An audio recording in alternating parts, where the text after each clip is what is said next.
Yo, what's going on YouTube? It's DLloyd. So according to the Salt Lake Tribune, it looks like, surprisingly, John Collins could potentially find himself on the trade block, which is pretty insane because we know how long Utah and the Atlanta Hawks essentially talked to get a trade done to bring in John Collins. Reports saying over a year that the two teams really talked and discussed before finally making the move this offseason. It cost them Rudy Gay and a second-round draft pick, so nothing crazy. But they were able to bring in John Collins, thinking that he will be a focal point to really, help this team move into the future because we know what Utah is building. However, things have not really gone as planned in Utah this season for John Collins. Now, he has started all 22 games. He has risen his three-point percentage. It was a career low last season at 29%. He is back up to 38% from three. But what we do see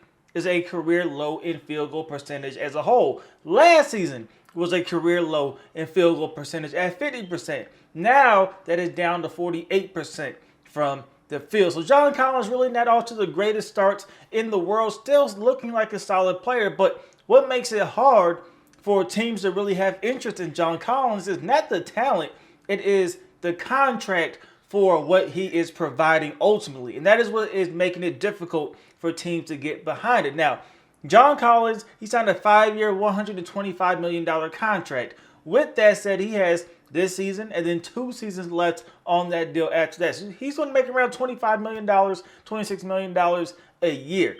Is that worth the team going out and getting him? I'm not sure. What team has that cap space or is willing to give up $25 million to bring in a John Collins? There would not be a ton of teams that are willing to do that. That's why even in Atlanta, John Collins didn't go for very much. It went for Rudy Gay and, like I said, a second-round draft pick. It was not a lot. At one point, they were looking for a first-round pick. Teams were unwilling to do that. I don't think John Collins has done anything since then to prove otherwise to teams that he is worth, a first-rounder or he is worth, some collateral. So I think it'll be tough. It will be tough for that trade to happen if this report is true. Of course, this is being reported by the Salt Lake Tribune, so it could be maybe just saying like we're gonna see if teams have some type of interest because when these type of reports come out, somebody in the organization is leaking them for a reason. Either it's to get a message across to John Collins, or it's just to see what will the fan reaction be. What type of interest can we stir up from other teams? We will see what ultimately ends up happening, but as of right now, it is being reported that John Collins could find himself on the trading block very soon. We know trade deadline about a month and a half away, so you kind of want to get ahead of these things just to see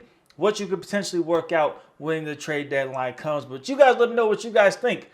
Do you think John Collins should be shipped out? If so, where do you see him going?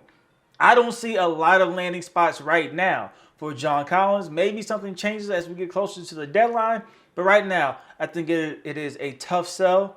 And I don't think a lot of teams are going to be lining up. But you guys let me know what you guys think about it in the comment section below. As usual, hope you guys did enjoy the video. If you did, please do me a favor. Go ahead and leave this video a like. It helps me out a lot. And subscribe if you haven't already. It's DLloyd. I'm see you next time.